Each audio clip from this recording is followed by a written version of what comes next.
Terkait kasus lainnya, Saudara, KPK menggeledah kantor DPRD DKI Jakarta. Penggeledahan ini terkait dugaan korupsi pengadaan lahan di Pulau Gebang, Jakarta Timur.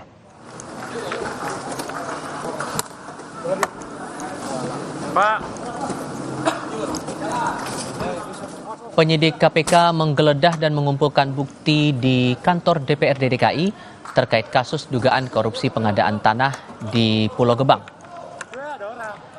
Penyidik KPK juga sudah memanggil sejumlah saksi seperti mantan anggota DPRD DKI fraksi Gerindra M. Taufik, pegawai BPN, pegawai BUMD, pihak swasta, hingga notaris.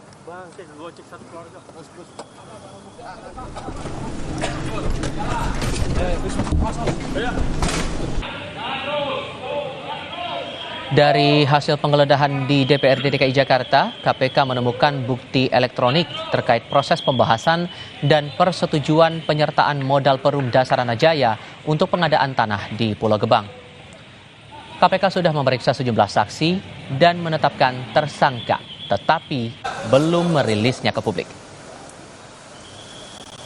Dari penggeledahan ini, tim penyidik KPK mendapatkan beberapa dokumen dan juga bukti elektronik gitu ya, terkait dengan proses pembahasan dan persetujuan penyertaan modal pada perusahaan umum daerah SC di DKI Jakarta yang kemudian dipergunakan ya, di salah satunya dipergunakan untuk pengadaan tanah di Pulau Gebang.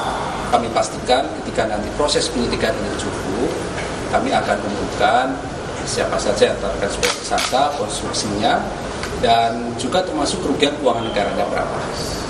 Tetapi memang kemudian diduga bisa mencapai ratusan miliar ya, terkait dengan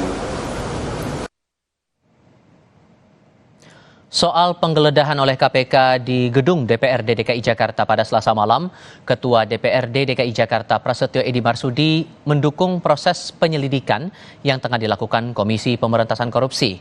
Ia mengatakan seluruh proses penganggaran yang ada di DPRD DKI dilakukan secara transparan dan terbuka untuk umum.